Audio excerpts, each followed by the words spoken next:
So let's talk about what are the requirements and what's expected. And this is all basically, as a result of this House bill slash public act that came out. So this is in state legislature now. And so ISB has come out with the computer science standards to support that. But let's start with some good news, right? As soon as we hear requirements, sometimes we tend to think, uh-oh, what's coming down the pike?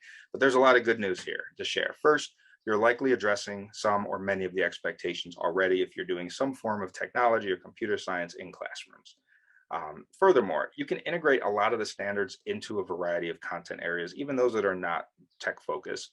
You can definitely address multiple standards at a time, and they're organized by grade band. So you don't have to feel pressured that every single grade level has to have something specific going on, as long as you're hitting those standards within a grade band. There are plenty of resources out there, and I'll share some of them towards the end. And this is really an opportunity and a thing that you could look at as the fun stuff, right? A little bit of background before we dig into them. It's important to delineate that computer science doesn't necessarily mean coding. The two are not synonymous, I should say. Computer science encompasses coding. Coding is a huge part of it, but typically when we hear the word CS or computer science, we think immediately it's coding. And it is, but that's not all there is to it. Coding is a major component, but there's more to it. Computer science, according to ISB, is the study of computers and algorithms that includes all of the things bulleted right there on your screen. Okay.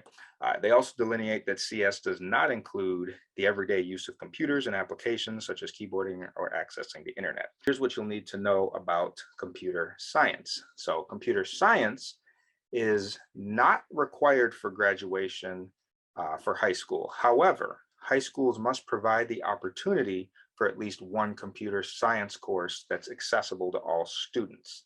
And that's not going to start next year, but the year after, 2023 and 2024. The standards that were published are there, but there's no mandate for K through 8.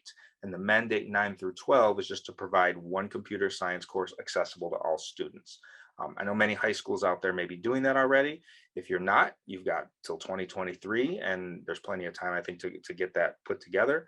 And so here's something that can help. If you, I'm actually going to grab that link and copy it in. But the CS course and assignability recommendations is another ISB document that was put out that'll help you, because what this does is it lists out all of the courses that are approved for CS, and then across the top it shows what endorsement teachers would need in order to be approved to teach that course. So very helpful for your planning in terms of staffing and who would be teaching those courses.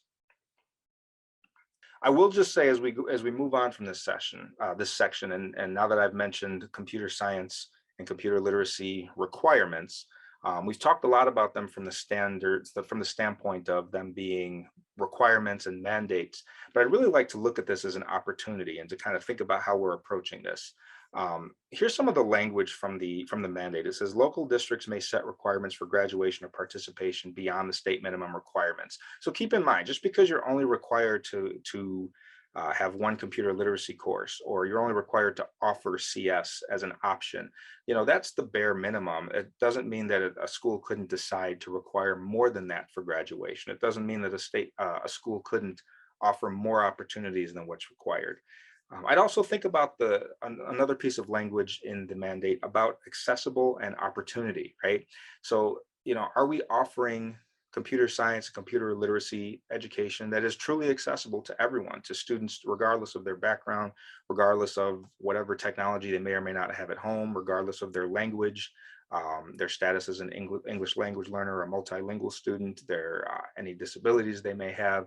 Are they truly accessible courses, and are students all being offered the opportunities? So think of this, especially if you have an established program, as an opportunity to say, let's make sure everyone's having the opportunity.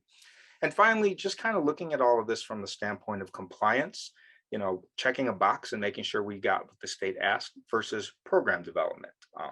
And so that's really important now. If you're just now realizing that the requirement is computer literacy K through 8, and you're not technically required to teach anything computer science, you might still say, well, we might not have to be compliant, but we still want to develop a program. We still believe in computer science as a K through 8 endeavor. So just kind of a mindset shift, and think about how you're approaching this. So with that said, here's kind of a one pager with all of those links. So when you get these slides, you'll be able to have them. I do need to add in there the computer literacy stuff, but again, that just dropped today. So I'll add that in before this gets sent out to you.